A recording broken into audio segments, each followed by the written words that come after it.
It is great to finally be here with you. Been looking forward to this. So have I. Well, welcome to our viewers and those who watch the recording.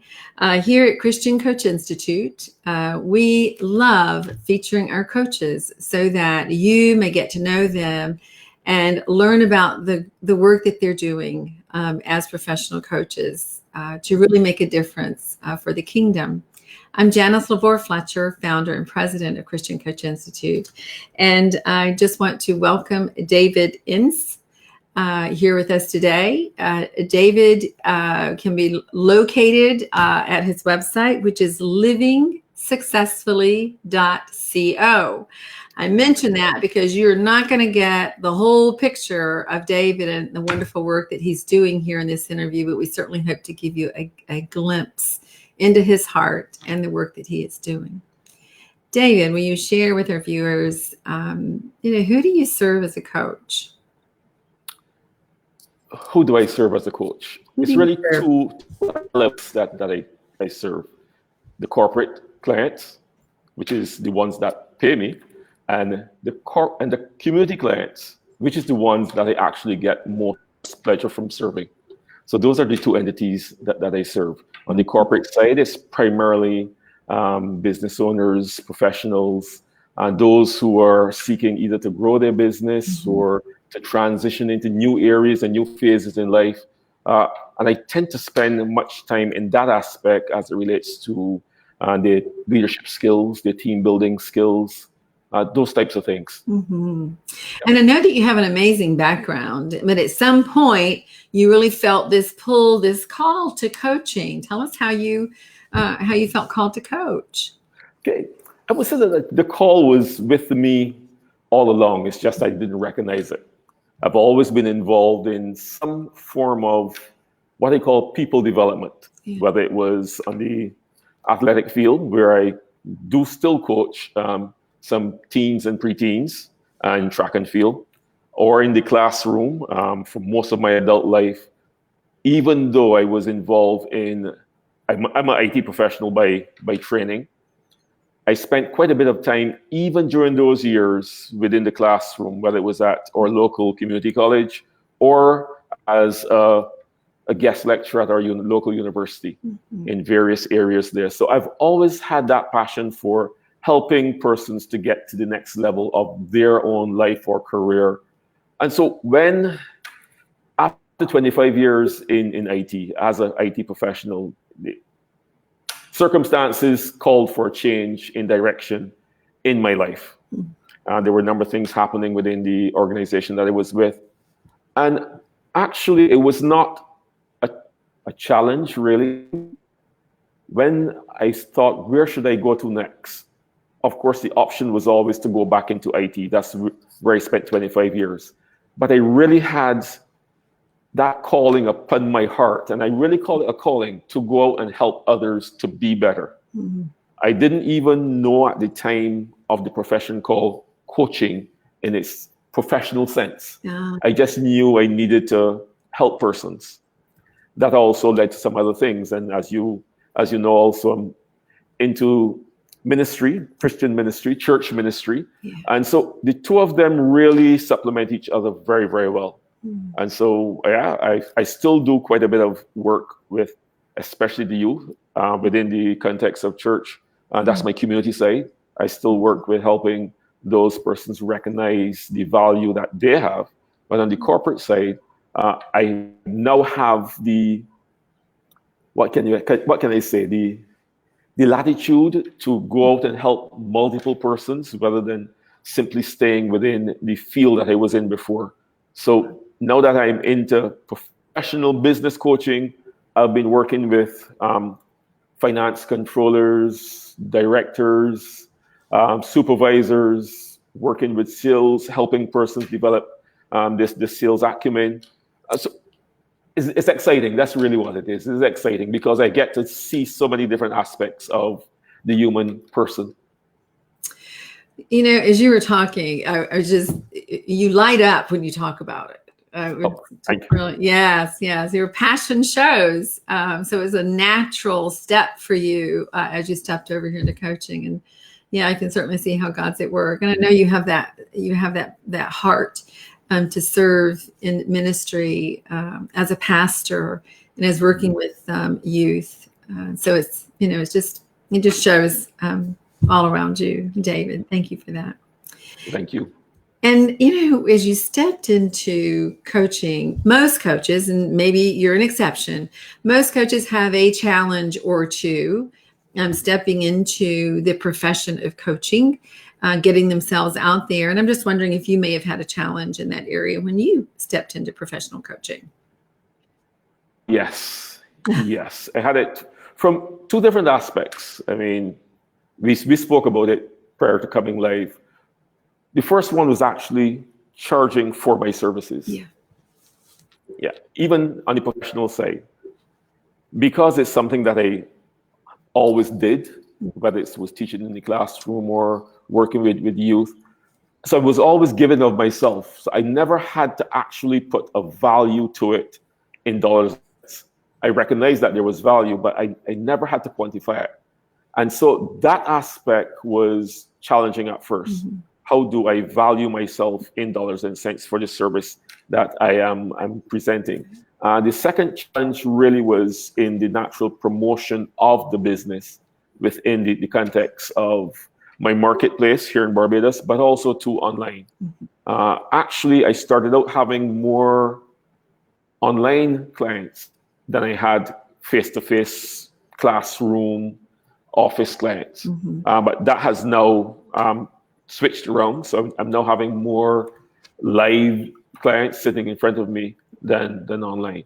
But the challenge is there and it continues. I think for us, especially small businesses like ourselves, the challenge is always to keep relevant and always to maintain your presence within the marketplace. And I don't have to tell you how challenging that could be.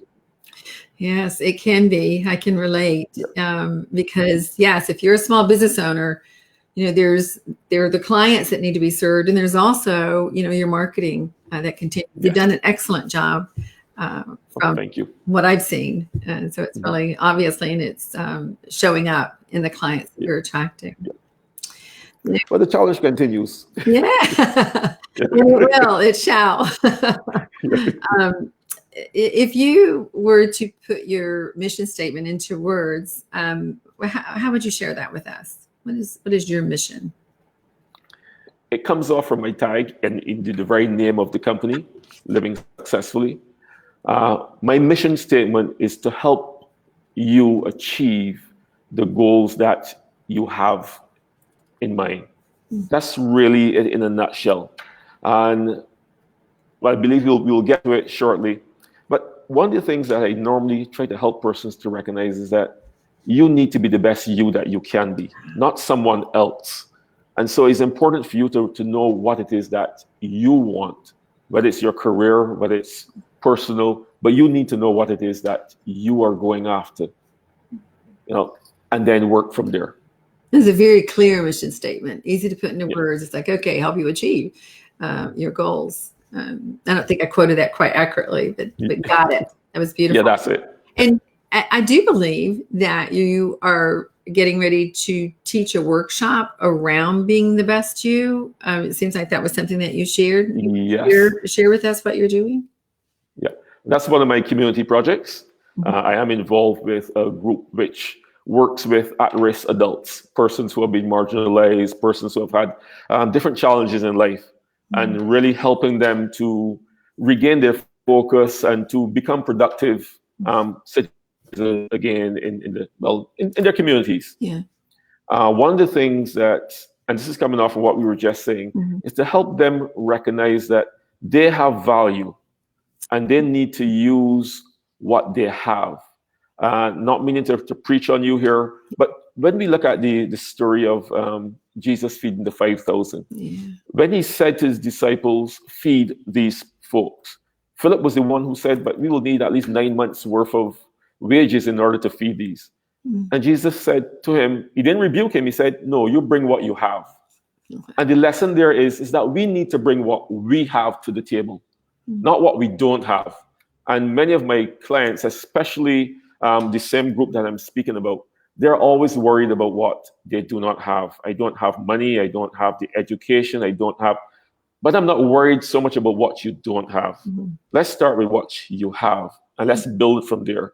And this is a clear biblical principle. Yeah. God always starts from where you are and then improves you from there. He doesn't want you to go out and try to be better and then come to him. Come to him now. Come, give me what you have now, and then go from there. Thank you. Thank you for that. That was a blessing to me, and I know that it's blessing others who are hearing you and listening to this recording or watching us live. Speaking of the work that you're doing, in the community, how has God spoken to you through your coaching? The saying, you want to be more like Jesus? Doing work within the community where a person is unable to pay you, but you are able to reap so much more reward from just seeing them become better, is, for me, being Christ-like in reality, in practicality. Jesus didn't come and ask us to pay him to be better. He came and made us better, and he's asking us to go and do the same. And so that's how he speaks to me. Go and be who I am as an example. And Jesus came to set the example for us. So that's how he speaks to me. Thank you. And thank you for taking us back to, Jesus as an example for us. It's all about our relationship with him first, and then how we are then Jesus to others. Correct. Thank you. Thank you, David. I'm so enjoying this so much, and I know others are as well. One of my favorite scriptures is Ephesians 2:10. And that's, I am his masterpiece. His masterpiece. I love that he created me for his works. You have a favorite scripture? I know you probably have many. Do you have one that you would share with us today, and what makes it important to you? I actually like the one that you just quoted. I'll share it with you. For me, at this very moment, is the quote that says that all things work together for good to those who are called according to his purpose. And sometimes we forget that one last part. Once we are in his purpose, once we are doing his will, everything will work out eventually. It may not seem that way at the moment, but we are called to stick to God's plan, stick to God's process. And this is something that I learned even when you were training me. Stick to the process. And God has a process. He does. And if we follow the process, success is the outcome. But so often we are in a hurry to get to the end, or we don't like the challenges that we are going through. And so we want to skip those. Just last evening, I was speaking to a group, and I pointed out, in life, there are always stages, and each stage has its own tests. If you are at school, you have exams. And you don't get to the next level until you complete successfully the exams at the previous level. And that continues on through life. And so God sometimes brings us through the challenges of life so that we can get to the next level, not because he wants to punish us or make us feel less than. He's simply saying to us, you need to go through this at this point because I'm preparing you for something better, something more. And that really is what it is. And that's something too I share with my group. I even share it at the corporate level, where persons sometimes are thinking that in order for me to become a manager or a director, I need to do this, I need to do that, or I can't attain this or I can't attain that. Oftentimes it's just starting where you're at and allowing God to use what is it that this situation is teaching you. Or to reverse it, what have you learned from this situation? It was Thomas Edison who, when he was asked about his failures, he said he found out, I think it was 1,000 ways not to do it. and that's really it. If it didn't work this time, then not to do it that way again. You try it a new way. but it takes you, when you look at it from that perspective, it takes you to the next stage and the next phase. But if you continue looking back and concentrating on the failures, then you yourself become a failure. But we are not created to be failures. Yeah. We're to learn and to grow. And as your favorite verse says, for good works. That's what we are created for good works. And I think when you said, so we fall down, we're falling forward always. We're falling forward because we're trying something. And spoken like a beautiful coach that you are, a strong coach, is asking those questions. So what did you learn? And what about this? And, how are you going to move forward? So you have so much wisdom that you bring here for us today. I know you shared some of that wisdom in a book, and you're also working on your second book. Yes. Share with us about the first book that you have. The first book is called From Ideas to Implementation, Living the Passion. This came out of a workshop that I was running when I first started, actually, not long after I set up the company. So this was within a year and a half of being certified. And as I was going through, it was a mixed group that I was working with. And it was simply helping them recognize that in order for you to achieve anything or to implement anything, you first have to have the idea. And you have to build on that idea. Because what was happening was you had a number of persons who came to the workshop and they wanted to be, for example, I want to be a millionaire. And that's what they're, I said, okay, so how do you plan to become a millionaire? What ideas do you have around becoming a millionaire? And you get a pause or a blank stare because they haven't really thought that out. Yeah. Because as the saying goes, the journey of 1,000 miles begins with a single step. And to make $1 million, you first have to make the first 100. So how are you going to make that first 100? What is it that what plans do you have in mind? How do you see that happening? Mm-hmm. And one of the questions too that still resonate with me from our courses is where do you want to be in 6 months, 9 months? Yeah. Sometimes persons don't walk themselves through. Mm-hmm. And so after that workshop, the sponsor of it asked me, so do you have this information any place written that we can share with others who weren't here? And I said, well, just a slide. She said, no, you don't have a book or anything so that persons can actually feel what we felt. And I said, no, she challenged me to put it in writing. And I went home and as they say, the rest is history. I literally just allowed a memory dump to flow. And so it's now available on Amazon for $2.99. All right, Amazon.com, $2.99. And the name of it is Ideas. From Ideas to Implementation, Living Your Passion. And the author is David W.A. Ince. I added my 2 middle initials because there's also another David Ince in motivation on Amazon. Okay. I don't know him. He's from England.